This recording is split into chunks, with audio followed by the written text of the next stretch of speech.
Sir, your mic is muted. Unmute yourself, sir. Good morning, everyone in the house. Thank you for the wonderful job, Mr. Abubakar Yusuf, the moderator, and the Northwest coordinator of the Institute. We are here to do justice to the theme of today's induction, titled The Role of Professional Managers in a Dynamic Environment.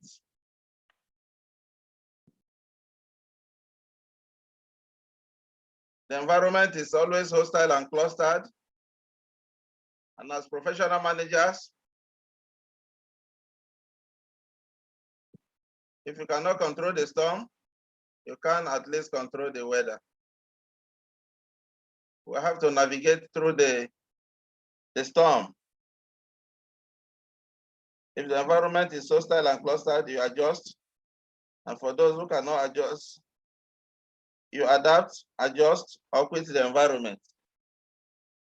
In the course of today's presentation, we are going to look into so many things. And this session is going to be an interactive session because we have qualified people in the house. And at every material time, you can ship in one or two things. Let us learn from one another. That is the main reason why we are here. But before I proceed, I would like to throw a general question to the house. Who can tell me who the first management consultant on earth was? Who was the first management consultant on earth? The man that gave the advice that has to do with all the modern and traditional functions of management. Who was that? It is here in the Bible. Don't tell me it is God. God has been there, the beginning and the end. Not Adam, the first man on earth. But who gave that advice that is so vital to management discipline? That has to do with planning, budgeting, staffing, leading, directing, and what have you. Who was that man? Please, unmute and tell me something. Abraham. No, man. Another person should try.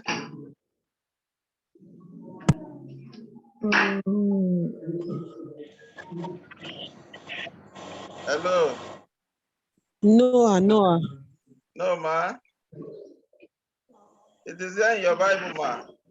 The man that gave the advice that has to do with modern and traditional functions of management. We call him the first management consultant on earth. Can I say Joseph? No, sir. Jesus Christ. No, sir. Moses. The man was an in-law to one of the prophets, and he was also a prophet himself. I think it was Moses' father-in-law. I can't get his name now. At least I'll give it an expo. A round of applause for him. It's Moses' father-in-law. What is the name, sir? Jethro. Can we know the name? I think his name is Jethro. Okay, Jethro. Thank you. Yes, Jethro. Yes. He came and met Moses operating as a one-man manager. Yes. So you have to advise him. Yes, sir. Some of us are still operating that way till date. You see somebody 365 days, no leave, no transfer. He's always on his desk, performing magic. So when Jethro came and met Moses operating that way, he called him son-in-law. If you continue this way, you wear out easily. You go home and become useless to my daughter. Why not choose among men leaders? Teach them laws and ordinances. Let them be adjudicating over lesser matter while you will be there to give the approvals. That advice by Jethro turns out to be the first advice given by the first management consultant on earth. Since you don't click on it, what I just connect. Huh? Please, not you. Go ahead, please. Okay, thank you.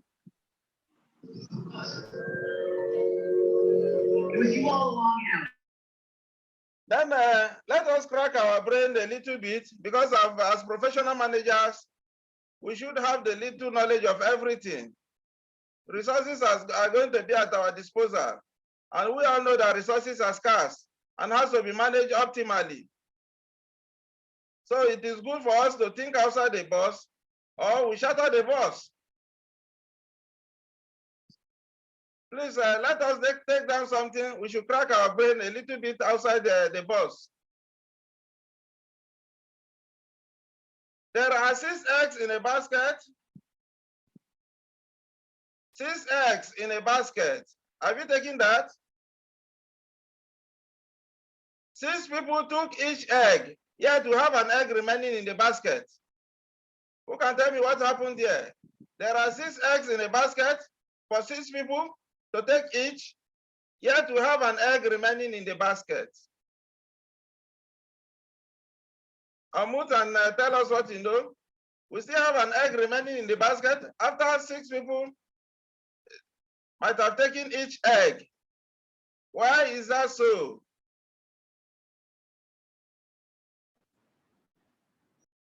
We have 6 eggs for 6 people, which they've taken each, yet we have an egg remaining in the basket. What happened there?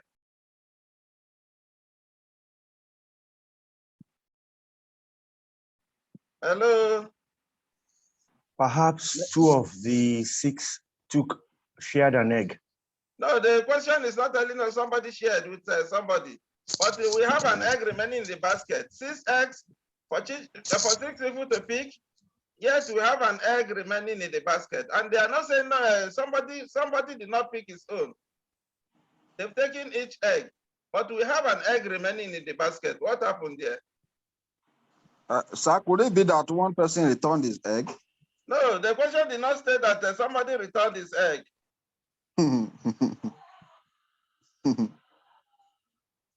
So what happened there?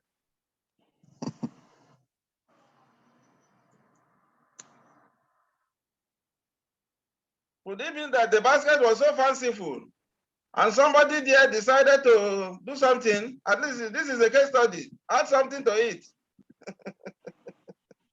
Why do you still have an egg remaining in the basket? If you're the one sharing it, and you notice that the basket is so fanciful, won't you keep your own egg in that basket? I say that somebody took the basket with an egg. Somebody took the basket with the egg. Since it is an expo, then be ready to answer the next one, please. Take that down. Are you set? Hello? Hi. Okay. You were driving down the road on a wild, stormy night, or you are driving down the road on a wild, stormy night.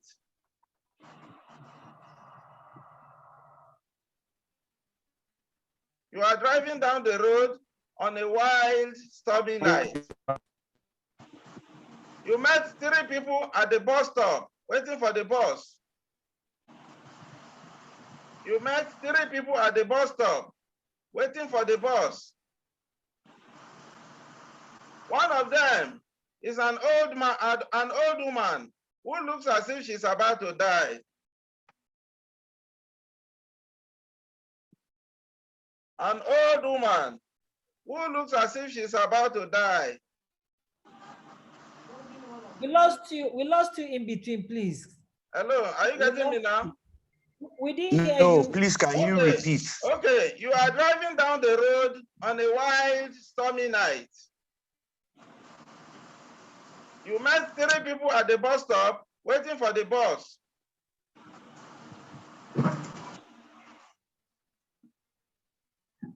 One of them is an old woman who looks as if she's about to die. Again. The second is an old friend who once saved your life. An old friend who once saved your life. The third is a future partner you have been dreaming about. the future partner you have been dreaming about. Note, your car is to carry one person. Your car is to carry one person. Whom will you choose? As a professional manager, you are bound to be confronted with challenges. How do you balance competing goals? Whom will you choose? Assuming I you can do will. something, how do you make the three of them happy? I will get down from the car and allow my old friends to drive the dying woman to the hospital and stay with the lady I've been hoping to be with. Okay, that is your own. It is a case study. Any other addition?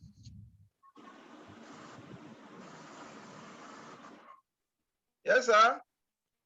Look, for me, I want to carry the old woman that is about to die because every other person want to save that old woman. What happens to your friend and what happens to the future partner? You know, opportunity loss cannot be regained. Yes, Yes. For them now, they can say, well, they can manage themselves for the rest of the time. They could be delayed staying there, but it does not cost their life. But the future partner you have been dreaming about, you have seen her now, maybe for the first time in many years. I think I will go with the first. I will go with the first speaker. The old woman, when she dies, we will not have opportunity to meet again. Okay, sir. But now, assuming you are the general manager of XY company, having three product line, which one is giving, the three are giving problems. How do you reconcile those problems to make sure that none is slighted? They all contribute to the global profit of the organization. If I cannot manage the three at the same time, I go for one. Then the rest Hello. the rest should be in view. Yeah, hello.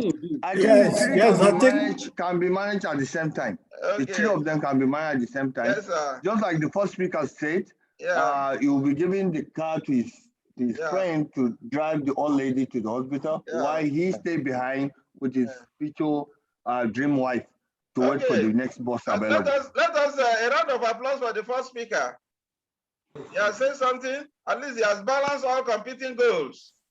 Assuming the friend can drive, he will give the car key to his friend. Let the friend take the old lady who looks as if she's about to die to her destination. Then you wait for the next bus with the future partner. Then, you know, even if they should remain there till tomorrow, I don't think they will get bored because the future partner he has been dreaming about and the dream has been realized. So it is left for him to... Okay, let us come back to the theme of today's induction. A professional manager is like the hub that rolls the wheel. We are like the hub that rolls the wheel. Without us, all other managerial functions are useless. We are the last to be fired in any organization. And at times we die with the organization.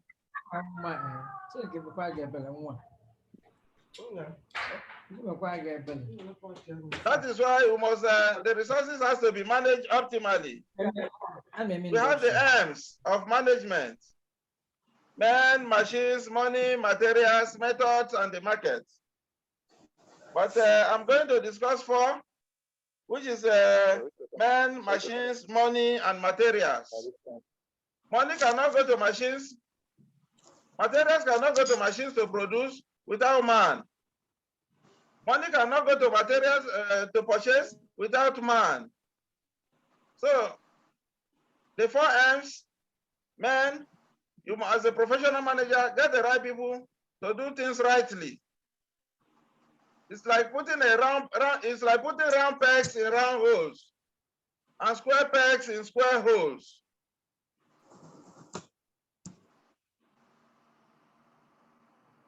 Get the right people to do things rightly, not as a result of what I termed as grandfather-father-son relationship. Man, no man. Whereby somebody is not qualified, but he's there to mesmerize and do things in his own way, without getting any viable output. As in the case of Africa, Nigeria. Get the right people, you must understand them, understand they must be capable to deliver. Then another M, which has to do with machines. We are in the 21st century, and your machines have to be in line with modern specifications.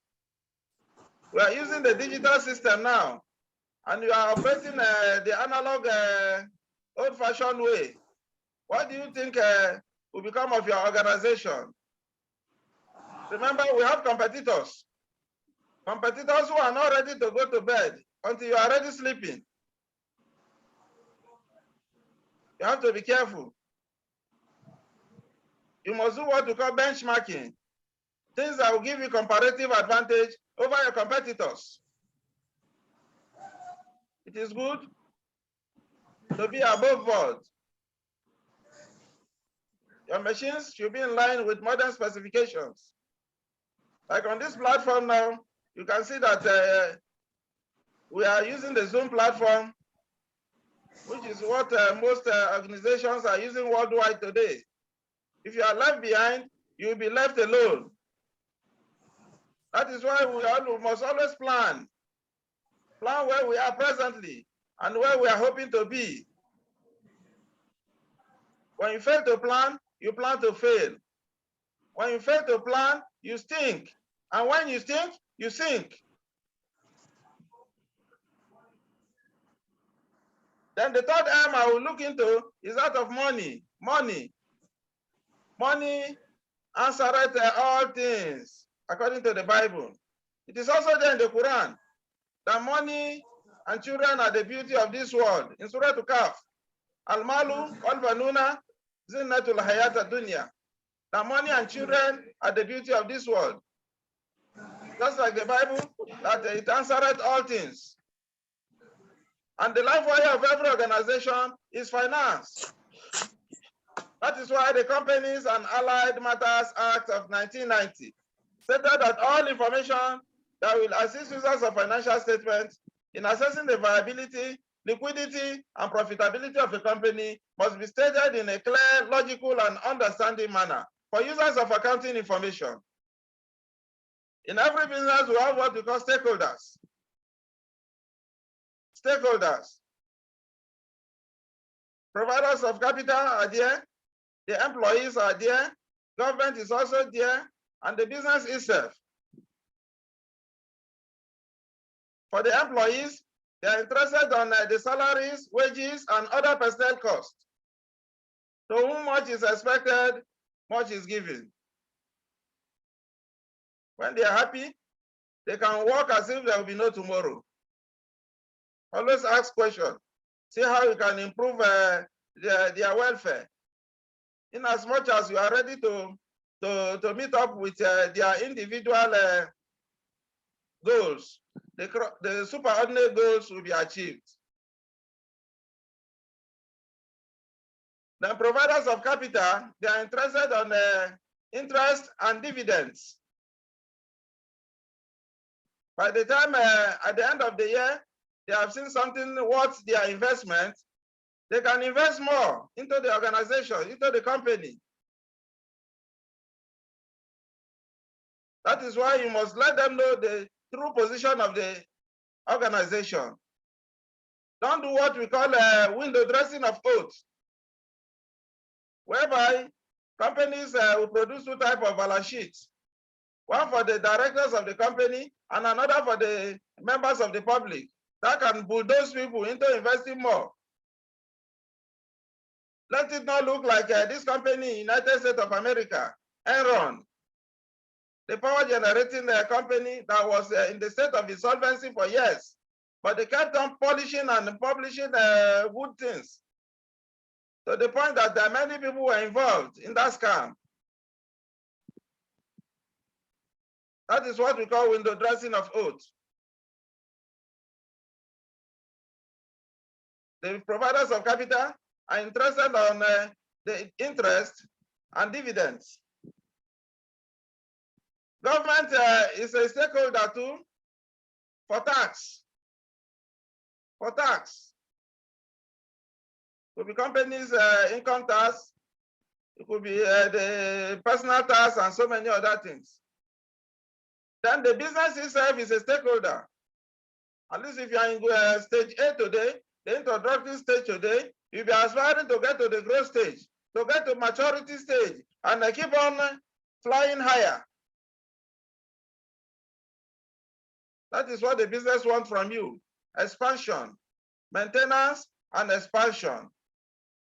Because the business is a stakeholder for growth and development.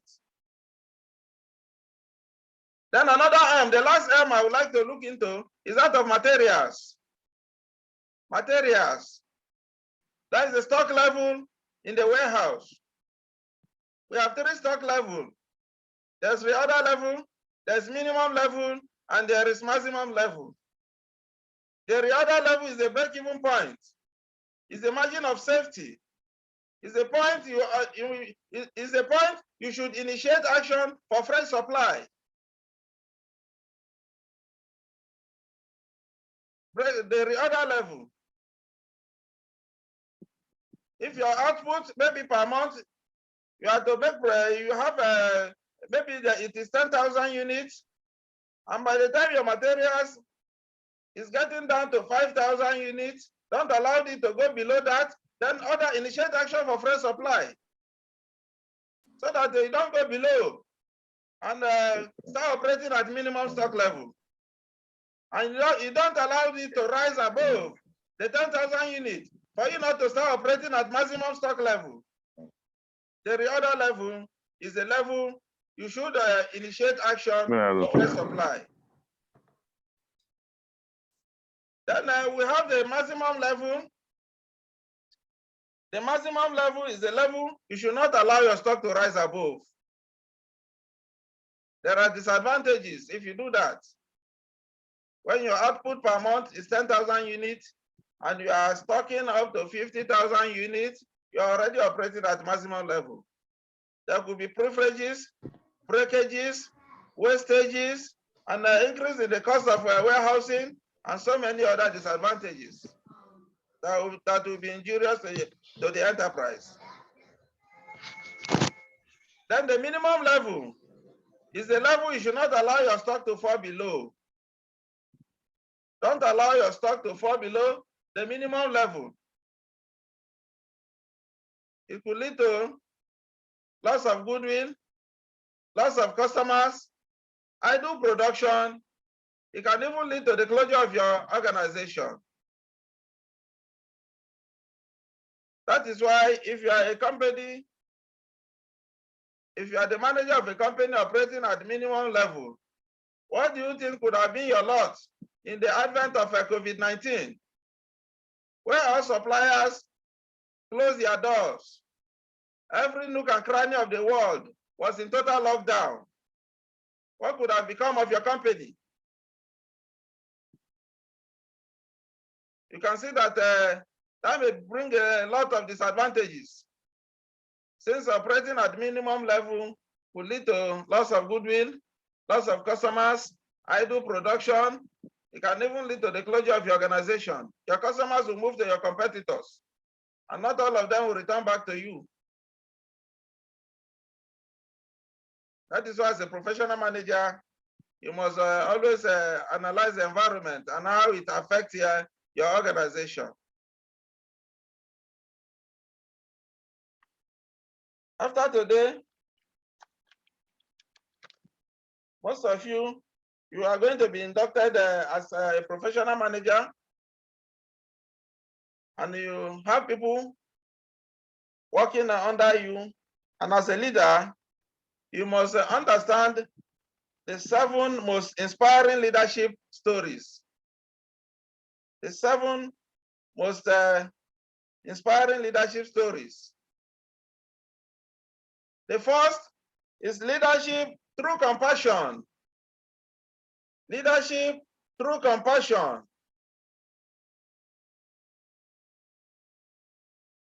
Compassion. How compassionate are you as a leader?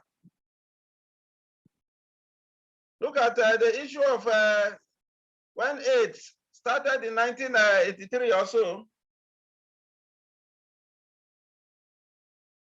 many people believe that using the same spoon, plates, and shaking hands with the patient could make you to become a victim.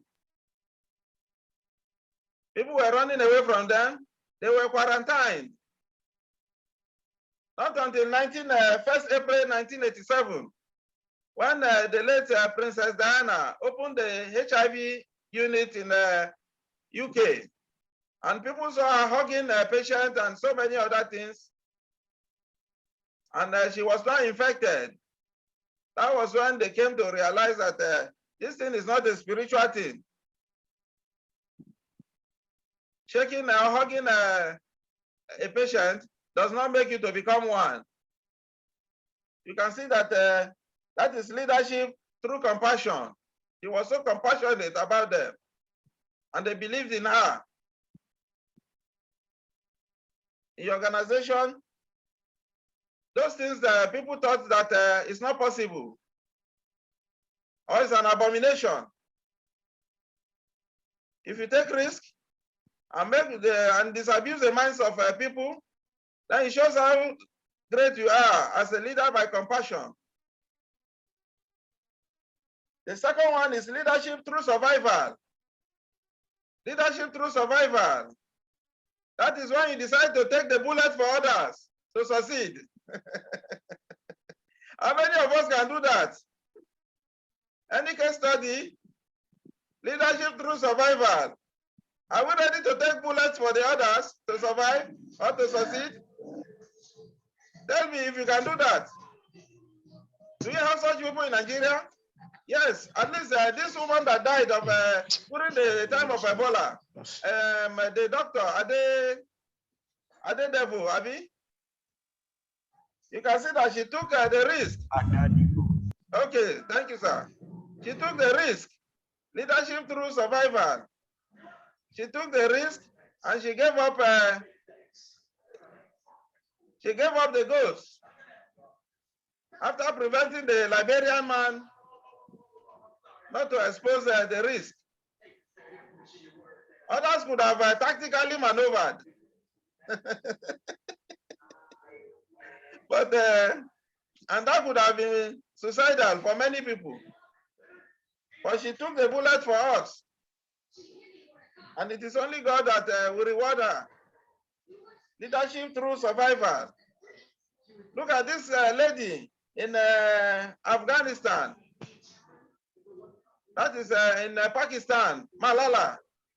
Malala Yousafzai.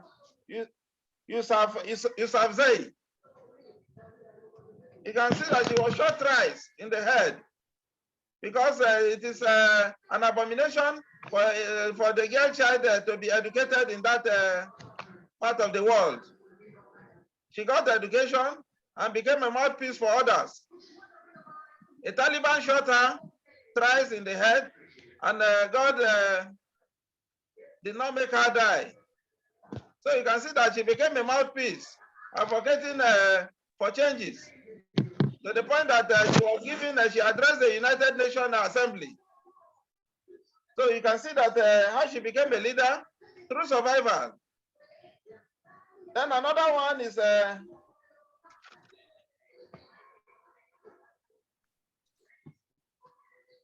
leadership through inspiration.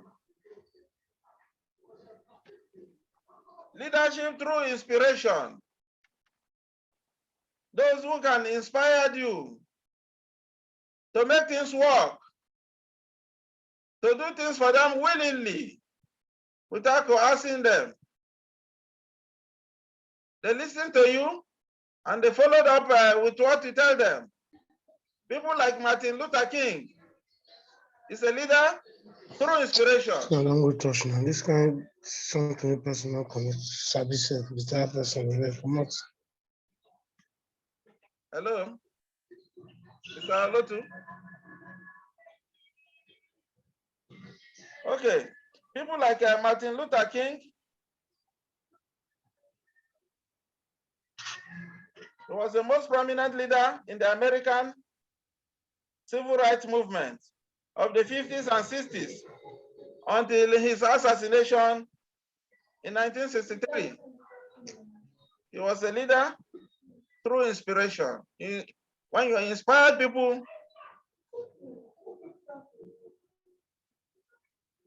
to do things that are not possible, it shows how good you are. Leadership through politics, we have the good ones among us and the bad ones. The politicians, people like the Zulu of this country, despite the Boko Haram, the insurgency in the state, is still making impact. Like Wike of Rivers is trying his best too. And the other one is El-Rufai. But most other ones are just playing games. This is a country where we have a governor who cannot even pay salary, but is aspiring to transform that at the national level. So leadership through politics, when you do things great for your people, as a politician, it shows how good you are. And there's also leadership through camaraderie. You are not selfish. You are out to provide solutions to problems, not by looking for the loopholes or easy way out to escape what others are feeling. Through camaraderie. If we succeed together. And if we die together.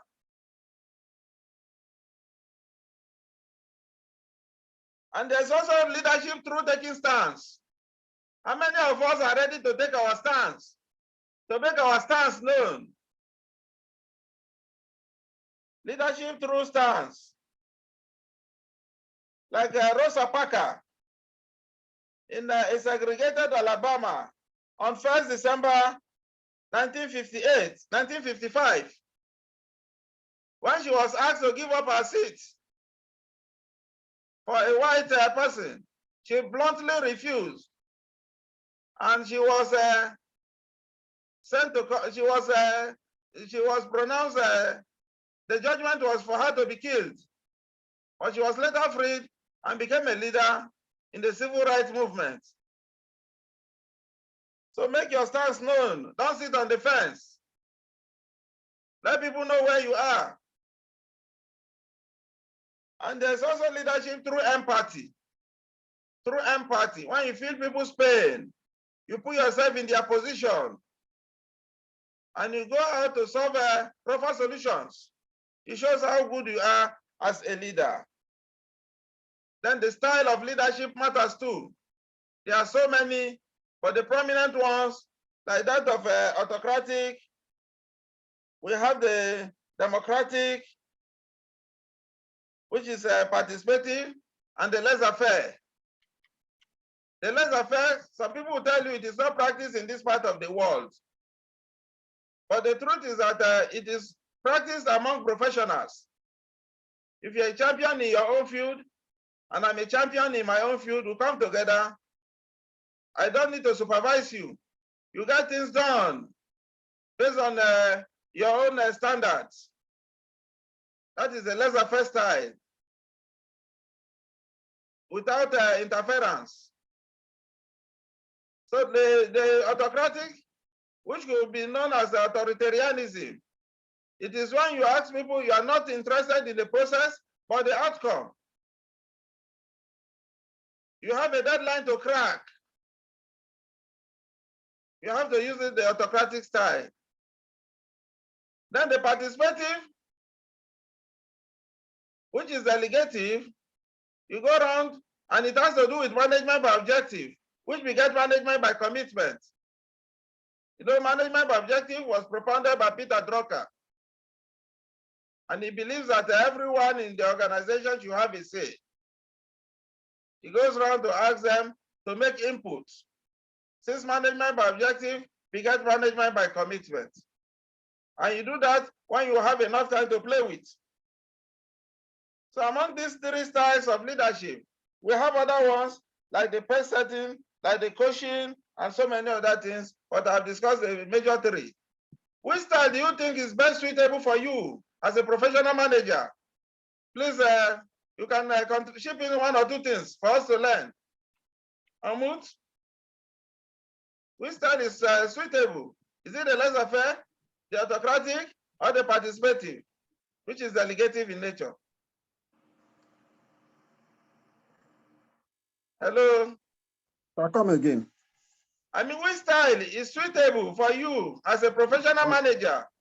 Is it the autocratic style, which when you give out orders or you want a task to be achieved, you will not be interested in the process or the outcome, or the participative style, which you use, which is as in MBO, which is like a delegative style, management by objective, which we get management by commitment, or the laissez-faire approach. Which one do you think is suitable for you? Generally, I will go for the participative leadership style, but for me, it is the situation that determines. Okay, that is what I want to hear from you. It has to be situational. Yes. Thank you, sir.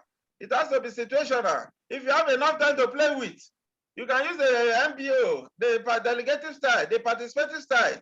But when you have a deadline to crack, the top management on your neck, breathing down your neck, you cannot use the participative style. You have to use the autocratic style. That is when you are no longer interested in the process, but the outcome. That is when somebody greets you good morning, you ask him what is good about the money. Get back to work. What the laissez-faire is a practice among professionals. Hello. Hello. Hi. Yes, sir. Hello. Go on, sir. Yes. Yes, I believe that also We can't hear you, sir. And I believe that contemporary way of doing go for I will go for the participatory model. Okay. But we are telling you that is more the participative model is good because you don't want to offend anybody. But it has to be situational, sir. When you have enough time to play with. Hello. Hello.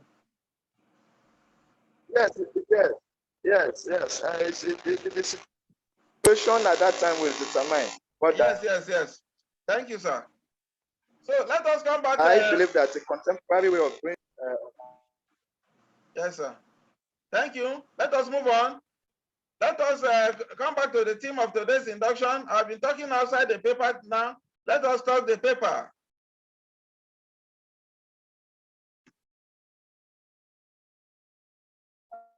Because some of us are not from management discipline. Let us ask what is management? Because 30 minutes out of the time, 1 hour given to me has elapsed. So let us go straight and talk the paper now. What is management? Management is a universal phenomenon. It is a very popular and widely used term. All organizations, business, political, cultural, or social are involved in management because it is a management which helps and directs the various efforts towards a definite purpose.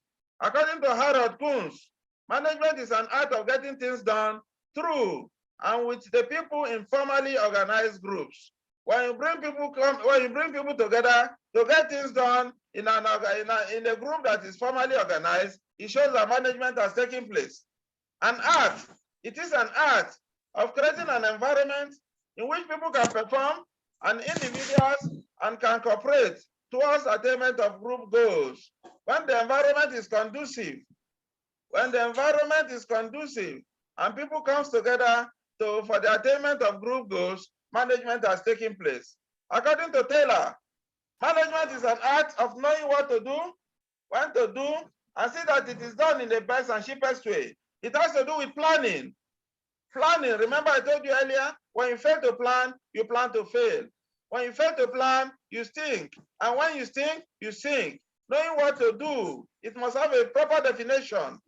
Then what to do, the timing has to be perfect. And see that it is done in the best and cheapest way. Therefore, we can say that good management includes both being effective and efficient. Being effective means doing the appropriate task, fitting the square pegs in square holes and round pegs in round holes. Being efficient means doing the task correctly, at least possible cost, with minimum wastage of resources. To a layman, management is when two or more people come together to roll a stone. And it is rolled, it is done, it is carried out without hindrances. Management has taken place. The levels of management now, we have the top level, which is the administrative level, the top level, which is the strategic level, and it is for the upper echelons of the organization. We have the middle level, which is the executory. We call that the tactical managers. We have the low level, the supervisory, operative, first line managers. We call them the operational managers. Managers at all these three levels performs different functions. The role of managers at all the three levels discussed below. The chart from top down, top to bottom.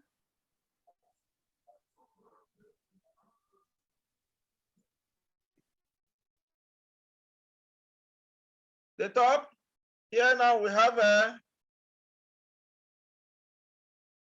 the top, that is the executive quotient, change management, leadership, delegation, and empowerment, etc. Then the middle level, that's they are the problem solvers, the executors of the policies in tune with the directive of the strategic managers, team building, talent development, performance management. We have the low level managers. Then the levels of management, let us take from top level management, which consists of board of directors, chief executive, or managing directors. The top management is the ultimate source of authority, and it manages goals and policies for an enterprise. It devotes more time on planning and coordinating functions. Their roles as follows. Top management lays down the objectives and broad policies of the enterprise. They lay down the objectives and broad policies of the enterprise. They come together to decide what is to be done, how to go about it, and see that it is done in the best and cheapest manner. It issues necessary instructions for preparation of department budgets, procedures, schedules. Whatever tasks they are dishing out, they must ensure that resources are in parity with the agenda on ground, parity with what is to be accomplished. It prepares strategic plans and policies for the enterprise. The mission and the vision statement must be known. They appoint the executives for middle level. That's the departmental managers, where you have the line managers, account, finance, HR, purchasing, and so many, what have you. Controls and coordinates the activities of all departments. The administrative managers controls the activities of all the departments. That is why I told you earlier, as a professional manager, you are like the hub that rolls the wheel. Without you, all other managerial functions are useless. You must manage resources that are scarce. The men, machines, money, materials, methods, and the market. It is also responsible for maintaining the contact with the outside world. Provides guidance and direction for the organization. The top management is also responsible towards the shareholders for the performance of the enterprise. Remember, I told you earlier that the finance, which is one of the M, they must manage money, which answers all things. Since the life wire of every organization is finance, the Companies and Allied Matters Act of 1990 stated that all information that will assist users of financial statement in assessing the viability, liquidity, and profitability of a company must be stated in a clear, logical, and understanding manner for users of accounting information. The stakeholders must be taken care of, and one of that is the shareholders. The top management are responsible towards the shareholders for the performance of the enterprise. Then the middle level managers, they consist of the branch managers and departmental managers. They are responsible to the top management for the functioning of their department. They devote more time to organizational and directional functions. In small organizations, there's only one layer, but in big enterprises, there may be senior and junior middle level management, the way we have in NNPC and other conglomerates. They emphasize as their roles now. They execute the plans of the organization in accordance with the policies and directives of the top management. You can see that they are the executors, and they has to execute the plans in accordance with the directives of those are the upper echelons. They make plans for the subunit of the organization. Every manager is entitled to make plan for his department. They participate in employment and training of lower level management. You have to train them. The operation staff, let them know what is at stake, what you want from them. They interpret and explain policies from top level management to lower level. The policies has to be interpreted from top to bottom. They are responsible for coordinating their activities within the division or department. Every manager is responsible for the coordination of his department. Responsible also send important report and other important data to top level management. There's a report, it could be daily, it could be weekly, it could be monthly, and what have you. You have to let them know where you are presently and where you are hoping to be. They evaluate performance of junior managers.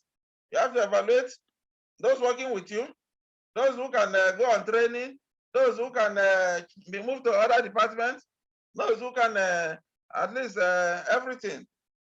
You have to encourage them to perform optimally. They are also responsible for inspiring lower level managers towards better performance. You have to inspire them, make them understand, make them work for you.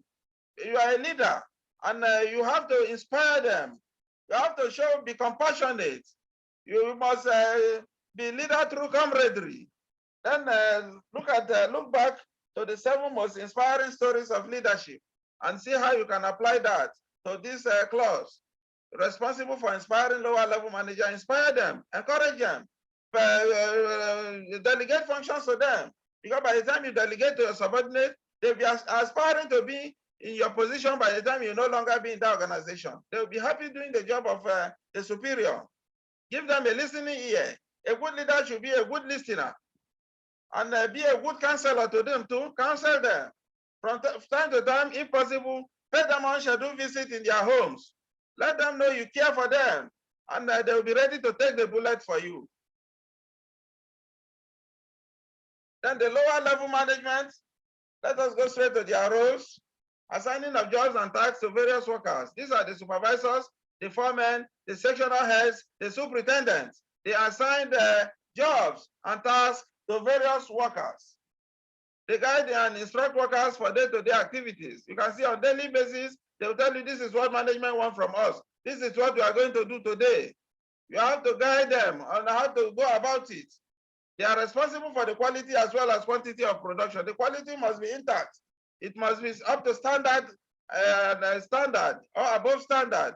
And the quantity, that is the output, has to be great too. Things that will give you comparative advantage. Things that will make the organization to work stronger. They are also entrusted with the responsibility of maintaining good relations in the organization. They communicate workers' problems and suggestions, workers' problems, suggestions, and recommendatory appeals to the higher level goals and objectives to the workers. You must do that as a tactical man, as an operating manager, as a superintendent, as a foreman. What your workers are looking for, communicate it to the higher management, and you by telling them that to whom much is expected, much is given, and the higher level management goals will also be communicated to the workers by telling them that to whom much is given, much is expected. So you make sure that you are the bridge. You are the bridge between the the superiors and the junior workers. They help to solve the grievances of workers. You must do that. Solve whatever misunderstanding in your unit or department, so that it does not escalate and become counterproductive. They supervise and guide the subordinates. You have to supervise them on the job, guide them, instruct them on what is to be done. And by so doing, the superordinate goals will be achieved. They are responsible for providing training to the workers. You train them, give them on-the-job training. Those who can be sent anywhere to acquire skill should be done. They arrange necessary materials, machines, tools for getting things done. Resources has to be in parity with the set agenda. Arrange those things that will make them get to the promised land. They prepare periodical reports about performance of the workers. There should be performance appraisal. Appraise them from time to time. Those who are doing better should be encouraged, and those who are not performing optimally should be trained adequately. They show discipline in the enterprise. That is why they use the carrot and stick. You carrot and stick. You set example. You use somebody to at least let them know that you are a serious person, and you follow up. And everybody, the things will be done optimally. Motivate your workers. Motivation is not all about money, but to us in Africa, everything has to do with money. They are the image builders of the enterprise because they are in direct contact with the workers. That is the tactical managers. Here now we have moved to the essential task of professional managers. The responsibility of a manager arises out of the various social interactions in which the firm is engaged for the pursuit of its business. Here is a list of 9 important responsibilities a professional manager has to carry out. The first of that is providing a certain goal to the firm. Providing a certain goal to the firm. How do you do that? Providing a certain goal to the firm. The firm, the goal, the task at hand must be smart or smarter, as in acronym. The task has to be specific. If a task is not specific, such task will be dead on arrival. It has to be measurable. You check the standards and the actuals taken from the standard to see if there are variations or deviations. It has to be realistic. If a task is not realistic, such task will be dead on arrival. It must have a time bound. If a task does not have time bound, you allowed it, let it be for an eternity, then it will be counterproductive for the organization. And every task should be evaluated and reviewed for further operations. So, like you can see now, if a task is not, any task that is delegated to you, if it is not smart or smarter in acronym, such a task will be dead on arrival. It must be specific, it must be measurable, it must be achievable, it must be realistic, it must have a time bound which can be evaluated and reviewed. Let me take the T. I'm going to dwell on the T because time is not on my side, which is the time bound, time. Effective time management. As a professional manager, you must, a good professional manager should be an effective time manager. If you don't manage your time accurately, a lot of things will go wrong. We have equal amount of time, which is 24 hours. Yet, most of us still complain of no time. Why is that so?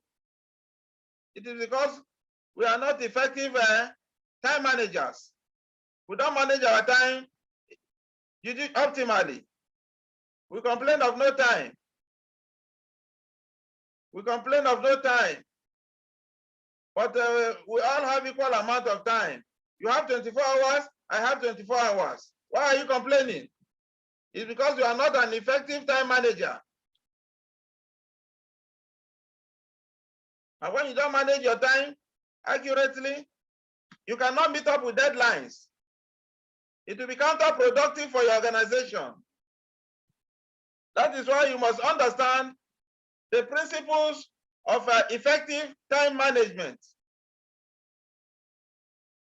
Principles of effective time management.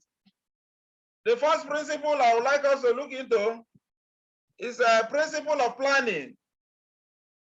Principle of what? Planning. I told you earlier that when you fail to plan, you plan to fail. When you fail to plan, you stink. And when you stink, you sink.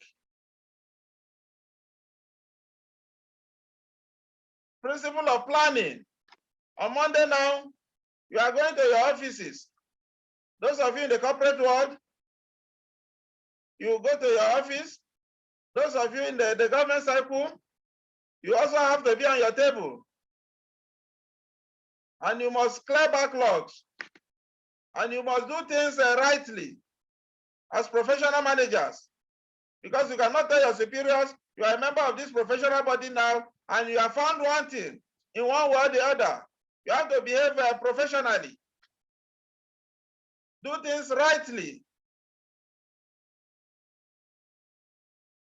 Because the manager do the right things, while professional managers do things rightly.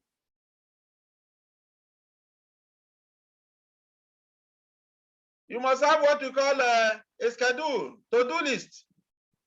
If you must plan very well, have a to-do list, a schedule. On Monday, from 7:30 to 8 o'clock, I should be on my way to the office. 8 to 9, I should be able to clear the backlogs on my table. 9 to 11, I should go around the department or go around my units to see to see areas where they are having challenges. Interact with the workers. Are the resources in parity with the objectives? For not getting them in parity could be suicidal for your organization. You go around, if it is a production factory, you go around your machines. Are they producing optimally? What are the challenges you are facing? Then from 10 o'clock to maybe 11 o'clock, I should be able to meet with my customers. You listen to them. They are the ones, the image builders of your company. If it is good, they will tell others. That is why most organizations will have this slogan that if we satisfy you, tell others. But when we have failed you, tell us, so that we can improve. So you have to do this. By 1, you go on break to rejuvenate, to come back stronger and better. Then you keep on like that. If you have a to-do list in Japan, we have what we call the 888 formula. 888 formula. The first 8 hours for those on paid employment, you attend to the demands of your job. The next 8 hours is for your PPs, private practice. Excuse me. For your private practice. Because the very day you start working should be the day you plan for your retirement. I know some of you in Lagos will tell me that after closing from work, you may be in the go-slow for 3, 4 hours before getting home. And there's no way you could have engaged yourself in the PPs. You can get people to do work for you.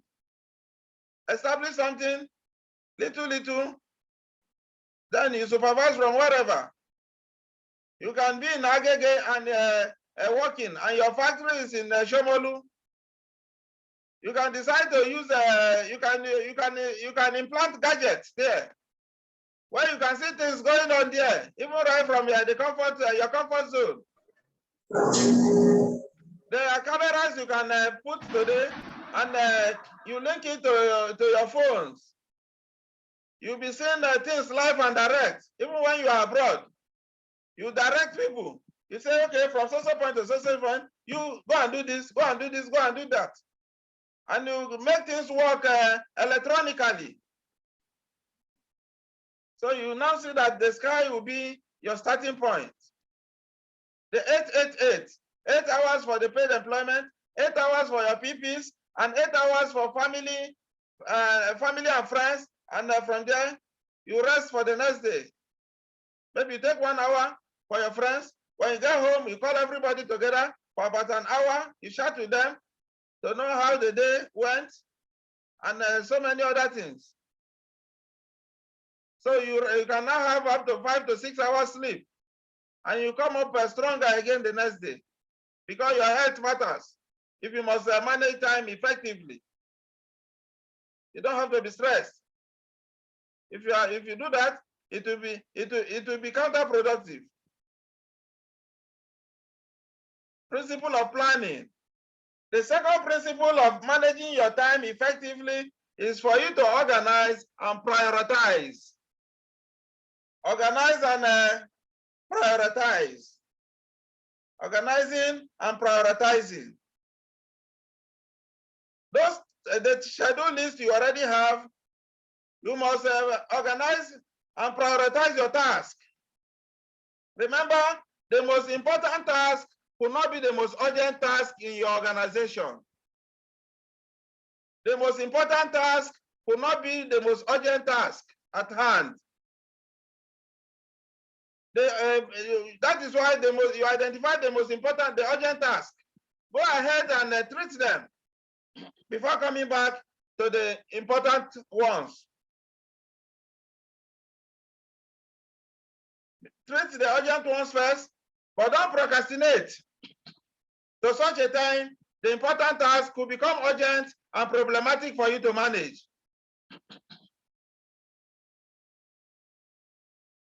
Then the third principle is the 80-20 rule, known as Pareto principle. The 80-20 rule. 20% of our effort produces 80% results. Apply that to all walks of life. Even your organization, you notice that 20% of you are the ones performing, which produces 80% result for the organization. The rest are just there doing their things differently.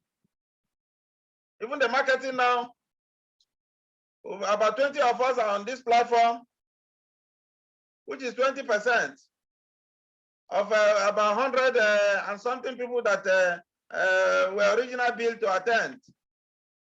So you can see that we are applying the Pareto principle here too. 20% here now is of our effort produces 80% results. Then the fourth principle is for you to avoid distractions. Avoid the distractions. Gather the willpower and log off your browser, your social media account. You cannot be in the office in the morning and all you know how to do is to start chatting with every Dick and Harry. And there's no how you not complain of time. Go straight, first in, first out.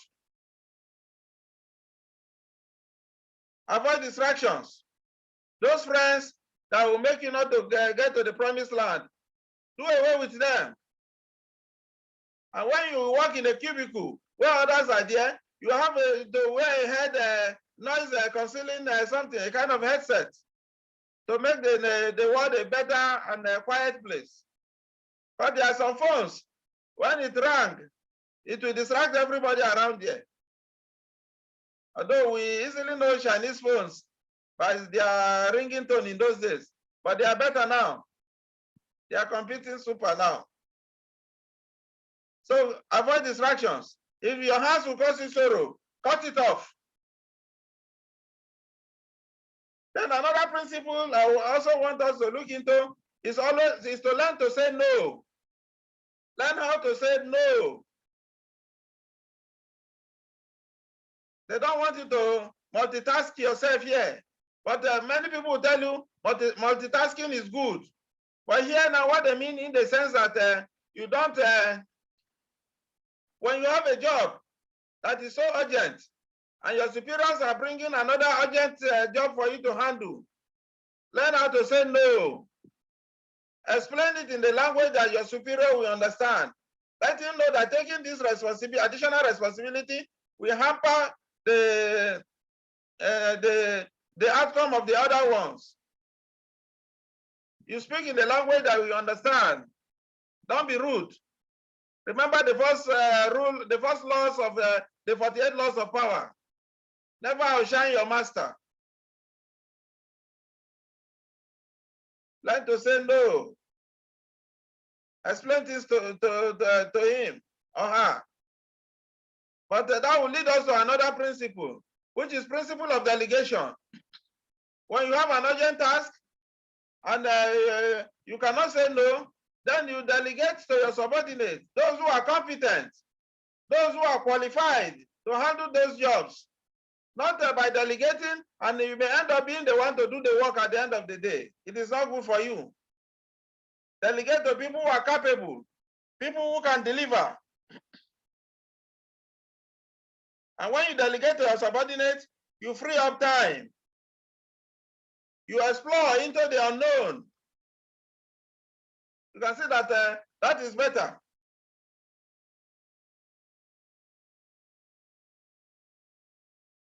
So, and in managing your time effectively, there's what we call the D's. You have to invoke the 4 D's.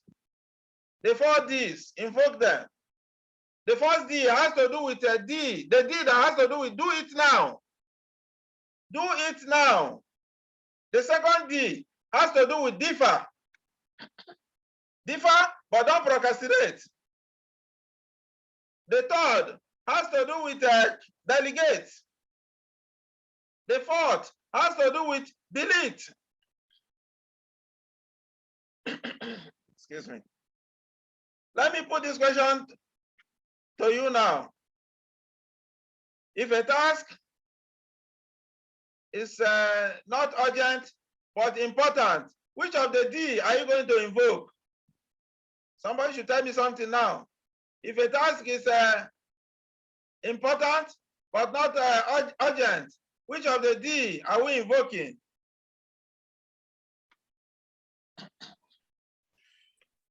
Yeah, when a task is important but not urgent, you defer it. At the same time, when you defer it, you can also delegate it, knowing that your subordinate is going to do it and revert back to you when he or she is done. Okay, thank you for the perfect answer. If a task is not important, it's not urgent but important, the best thing is to activate the D that has to do with differ. Thank you, sir. If a task is urgent and not, if a task is urgent, which of the D are we invoking? Yes? It's the first one. Do it now. Do it now. Thank you, sir. You do it now. No time.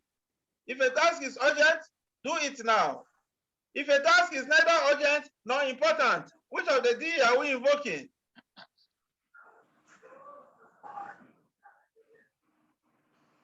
If a task is neither urgent nor important, which of the D are we invoking?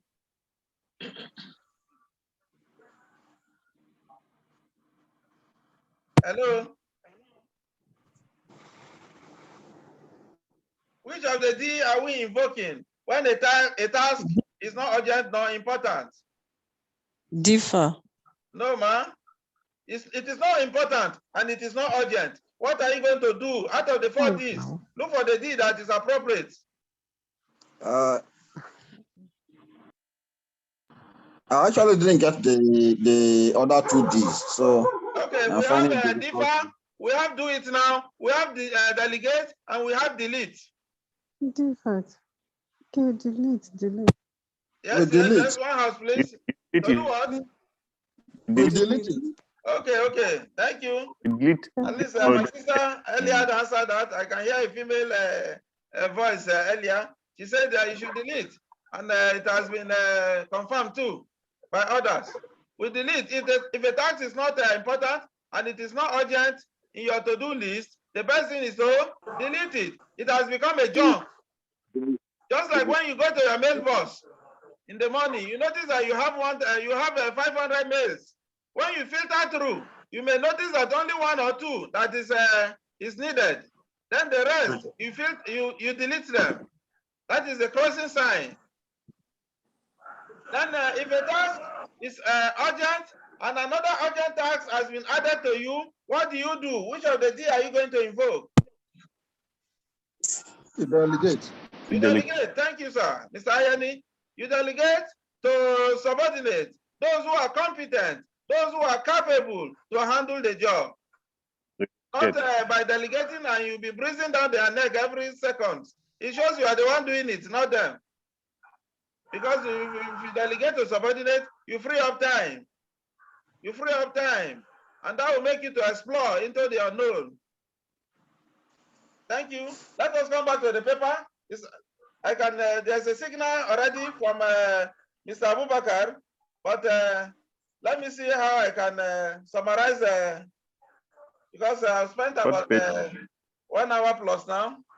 So the second role now, managing internal and external growth, maintaining the organization's efficiency, building assets for the organization, and being innovative. Here they are telling us to be creative. Be creative, come up with new ideas, to innovate new ideas for the organization, to cultivate those ideas so that they match the new trends. What you are expected to do as a professional manager. You have to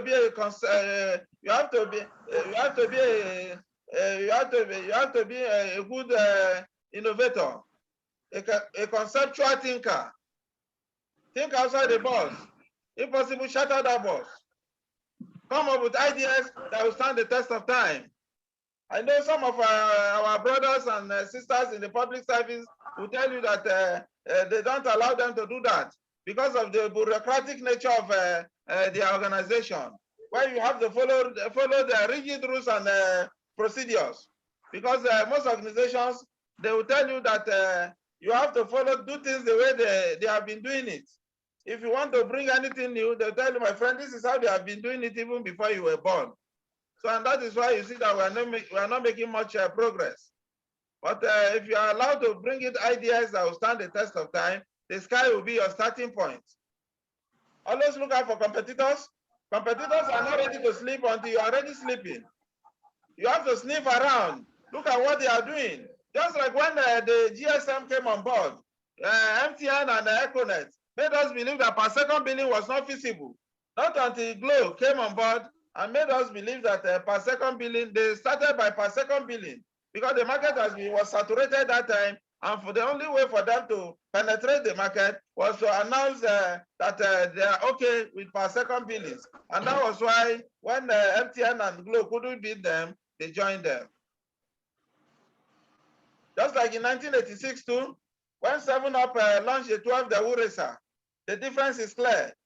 Many people wanted to win a Daewoo Racer then because it was one of the best automobile then. And the market share of Coca-Cola suffered until they went back to the drawing board and came up with an enlightenment program campaign using NAFDAC on the danger of sugar. By the year 2010, over 10 million Nigerians will be having diabetes. That was how they killed the product. That is why you have to look out for your competitors. Do what we call benchmarking, things that will give you comparative advantage over your competitors. Then interaction with employees and customers. Your employees, you must understand where they are facing challenges and how you can make resources that will be in parity with the goal sets. And your customers, you reach out to them to know what they want and how they want you to, because together you can you grow together.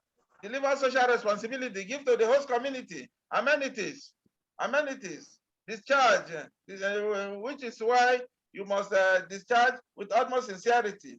Defend social responsibility. The manager delivers the role of philanthropist here. You give them what they lack in that community, and they will safeguard your asset for you because they will see you as a partner in progress. Be a factor of change. The manager has to perform the task of a change agent. It is the manager's responsibility to ensure that the change is introduced and incorporated in a smooth manner. Various duties of professional manager We have the supervisory role, the change management role, decision-making role, leadership skill. You can do that. Then the functions of management, you can see the postcard here. According to Harry Fayol, to manage is to forecast and plan, to organize, to command, and to control. Whereas Luther Kulik has given a keyword, which is known as the post-curve, where P stands for planning, O for organizing, S for staffing, D for directing, CO for coordination, R for reporting, and B for budgeting. But the most widely accepted are functions of management given by Coons and O'Donnell. That is planning, organizing, staffing, directing, and controlling. You can relate that to the story of Moses and Jethro. You can see the chart here. Then the planning, when you fail to plan, you plan to fail. When you fail to plan, you stink. And when you stink, you sink. Organizing, according to Henry Fayol, to organize the business is to provide it with everything useful or its functioning. That is, the raw materials must be in place, the tools, the capital, and the manpower. Everything has to be organized. Identification of activities, classifications of grouping of activities, assignment of duties, to do things in orderly, delegation of authority and creation of responsibility, coordinating authority and responsibility relationships, staffing, get the right people to do things rightly. The round pegs in round holes and square pegs in square holes. Then directing, part of the management which actuates the organizational method to work effectively for achievement of organizational purpose. It is considered life spark of the enterprise. We set in motion the action of people because planning, organizing, and staffing are the mere preparations for doing the tasks. Direction is the innate personnel aspect of management, which is directly with influencing, guiding, supervising, motivating subordinates for the achievement of organizational goals. Then we have controlling. You can take that on your own. Then the Nigerian dynamic environment. You know, I told you earlier that the environment could be hostile and clustered. And as a manager, we are expected to adapt. We are expected to adjust. I mean, if it is not favorable, we quit the environment. We have different forces, the micro and the macro environmental forces, which is known as controllables and uncontrollables, which is known as the seen and unforeseen. The micro or the internal environment are the ones you can control when it happens, but the external ones are the ones beyond your control.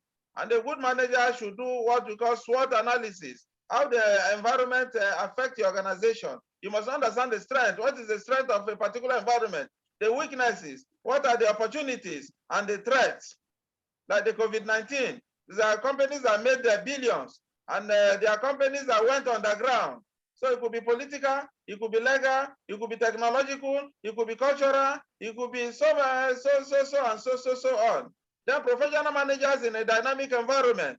Professional managers have a Herculean task in managing turbulent economies. A professional manager is expected to do the following: anticipating labor market and economic trends, coordinating workforce investment activities with economic development and education strategies, bringing relevant parties together to address workforce and competitive challenges in a sustainable and collaborative way, promoting the participation of employers in the public workforce investment system, ensuring the effective provision of connecting, brokering, and coaching activities through intermediaries to help employers meet hiring needs and competitiveness concerns, developing linkages with economic development activities, including available state and local economy retention and recruitment activities, devising and overseeing strategies for incumbent workers training, developing layoff aversion strategies, exchanging information about potential dislocations, exploring early interventions, and pre-feasibility study for alternative. Professional managers cannot control the weather. We cannot control the weather, but we can design and build a ship and equip it with a leadership team that can navigate the ocean under all weather conditions. Organizations that become more flexible and skillful at making critical decisions when the timing is right have enormous opportunities to capture market and profit from companies that persist in managing as if the future economic environment is reasonably predictable. It is difficult to create a Nostradamus out of a professional manager because whatever they do is within the confines of bounded rationality. No one can forecast with scientific accuracy what event tomorrow brings. What is critical, however, is that investors need assurance that they have made the right investment choices that does not remove uncertainties in life endeavors. But more information and education helps the organizational manager make better decisions. Even if the future is not always certain, intelligent planning does help. Uncertainty of life sometimes causes glitches in what could otherwise be a foolproof forecasting formula. Professional managers are no prophets at all.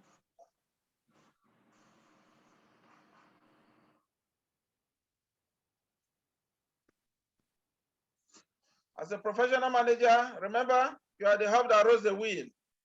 Without you, all other managerial functions are useless. Whatever task you are given must be in line with the SMART or SMARTER acronym.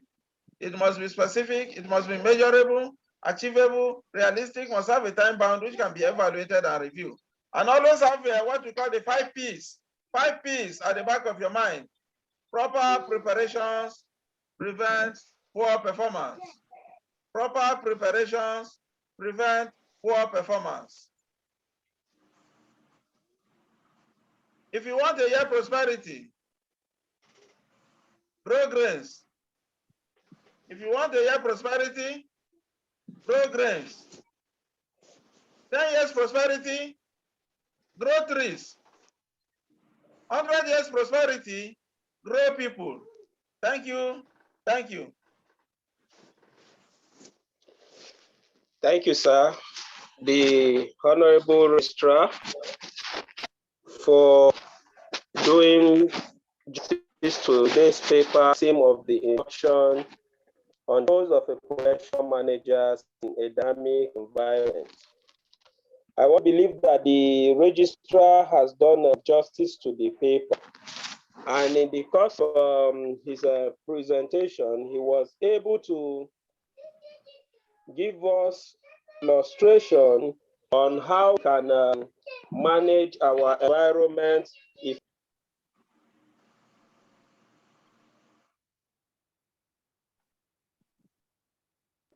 and also because of his presentation, he has made us to understand the power of obligation using the story of Moses' father-in-law Jethro as a perfect example. And also, he has talked about the power of managing time effectively. And as a manager, how we can manage our time optimally to achieve best results within our organization. Wonderful presentation. Now we are going to take questions, contributions, and either observe before we now move to the induction proper. What we have done so far now is the pre-induction exercise. And after this, we'll now be doing the induction proper, after which you can now be called as a bona fide member of the Institute.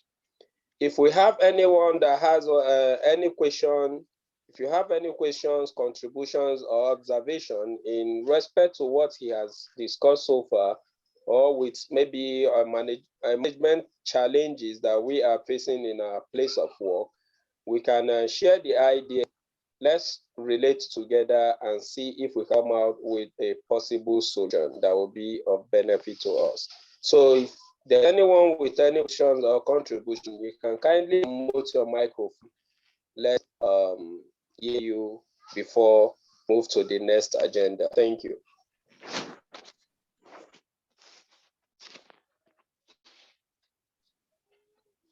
Hello? Go on. Hello. Hello? Hello, go on, sir. Yes, go on, sir. Hello, am I there? Yes, sir. Yes, go on, sir. So I cannot hear you, sir. Hello? Hello, you can go Hello, on, sir. yes, we can In hear case you. you're Go hearing me, ahead. I'm not hearing you at all. Mine is just a question to the presenter. Okay, go on. Okay. Okay, mine was just a question to the presenter. Go on, sir. He has done a wonderful presentation on the role of a manager in an organization. He has not dwelled. I wanted to find out, as a manager or as a leader of the organization, you know that there is bound to be conflict between sometimes management staff or the staff and the employee. So as a manager, how do you sort out such conflicts in such a way that you don't break out the relationship between the manager and his fellow managers on one hand, the managers and the employees? That is on conflict resolution. That is what I want to find out. Okay, thank you, sir. Next. All right. Do we have any other person? Yes. Any other one? Yes, mine is observation. Okay, sir. All right. Yes. We have a mixed audience, and the focus here is on the private sector, but some of us are of the public sector. Although we have the same background, but there is a little variance. So for purposes of any other pre-induction trainings, I think we should be able to carry both of these sectors along in terms of the paper. That's my observation. Thank you. All right. Thank you, sir. That is noted. Any other person, please?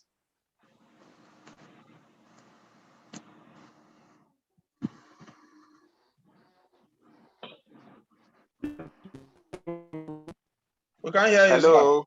sir. Hello. Hello, go on.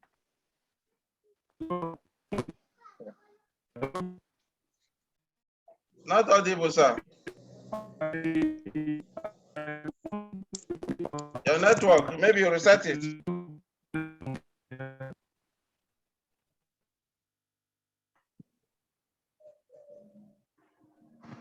We can't hear you.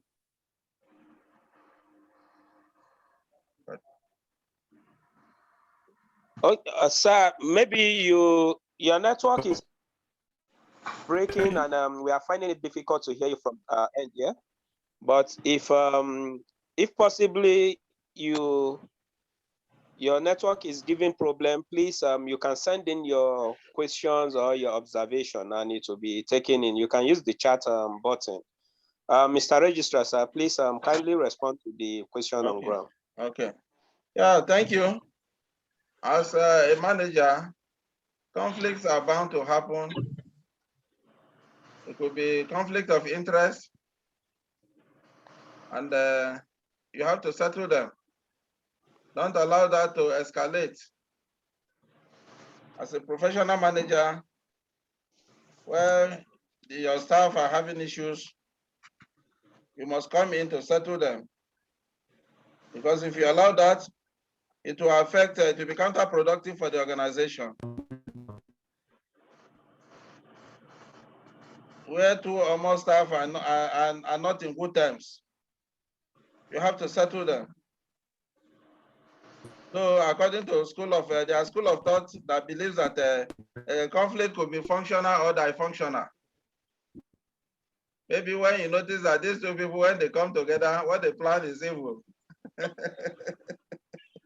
You can decide to use divide and rule.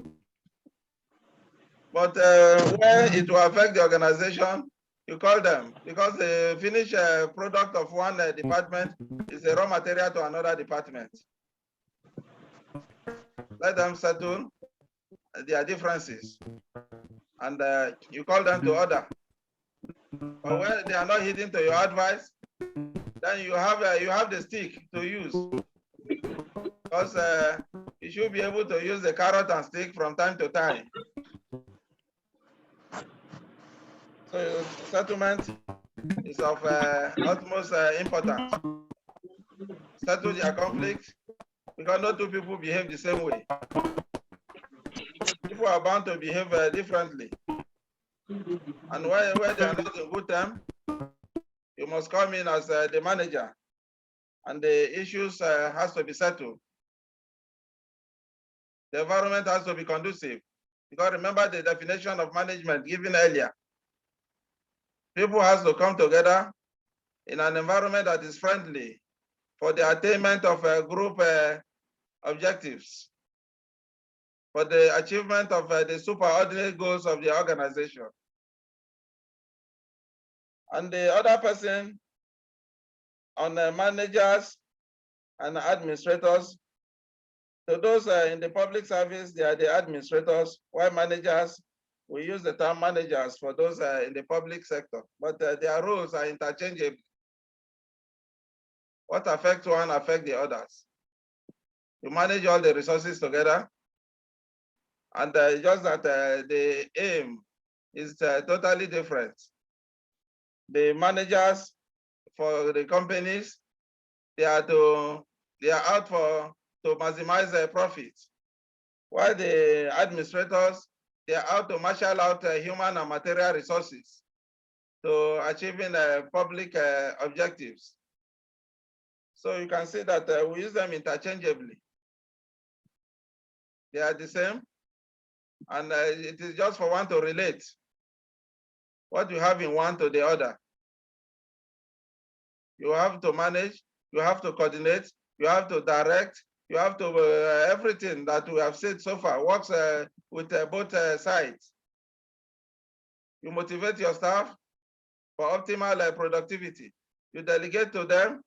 The time management we have also treated has to do with, has to do with whichever this platform you belong to. Because you manage time and it has to be managed accurately.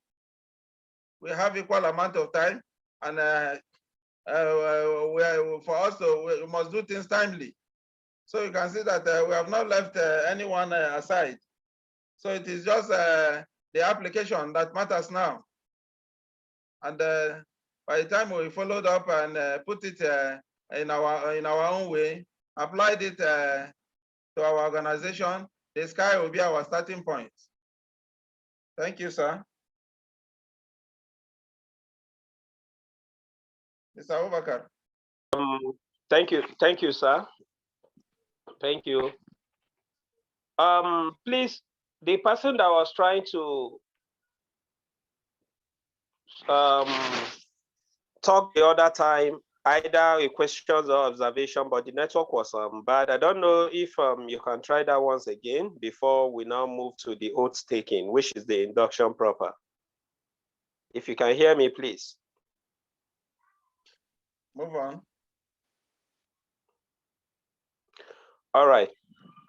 In that case, we are now going to the induction proper, which is the oath taking. And I want to believe that we all have a copy of the oath sent to us earlier, together with the material for today's induction. Please get the oath ready, because it's going to be take the oath, Mr. Obakar. Mr. Obakar. Sir. Take the oath. Sir. All right. Please, let's get the oath ready as we are about to take the oath and do the induction proper. After now, you can now see yourself as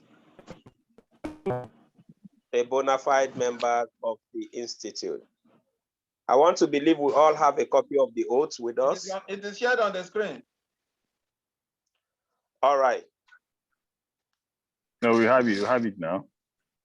All right, please, let's get ready for that. This is the induction proper. After this oath taking, you are expected to write your name on it, sign with today's date, and send back through the same medium we use in sending you the materials for proper documentation.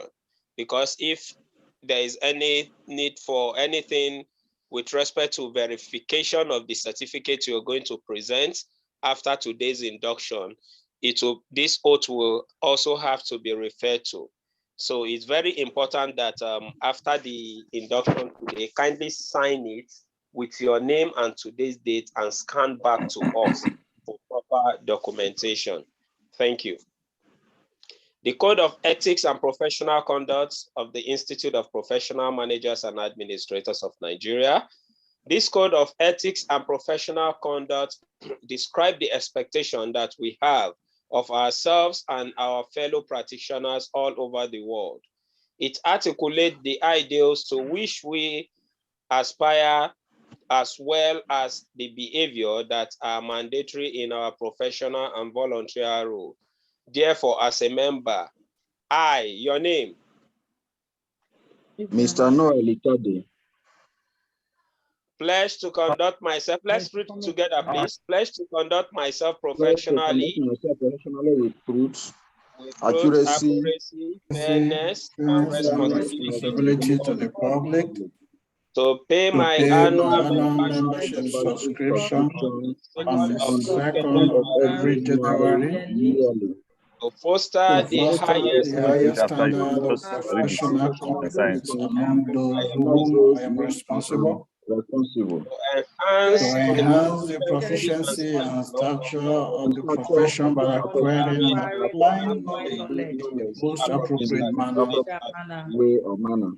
to participate in all professional development programs so that one's knowledge and performance are enhanced. To disassociate myself from anything that would tarnish the good image of the institution or bring the institute into the truth. To honor confidence received or received in the course of professional activity. To comply with both the letter and the intent of the laws of the country in which I practice and agree contractual obligations. To cooperate with all organizations and individuals engaged in activities which promote the development and standing of the institute. To have a positive duty at all times to respect the truth and shall not disseminate false or misleading information. To abide by and to encourage others to practice the professional code of ethics of the institute. That I make this pledge in good faith and in accordance with the policy of the institute. I understand that the institute reserves the right to suspend me and or dismiss me summarily from membership of the institute should I violate any of the above promises which are voluntarily made by me. So help me God. So help me God. Congratulations. You are now a bona fide members of the Institute of Professional Managers and Administrators of Nigeria, African Institute of Strategic Managers. You can now congratulate one another as you are now being inducted fully as a member of the Institute of Professional Managers and Administrators of Nigeria, that of African. Congratulations to everyone. Congratulations. Congratulations to everyone. Congratulations, everyone.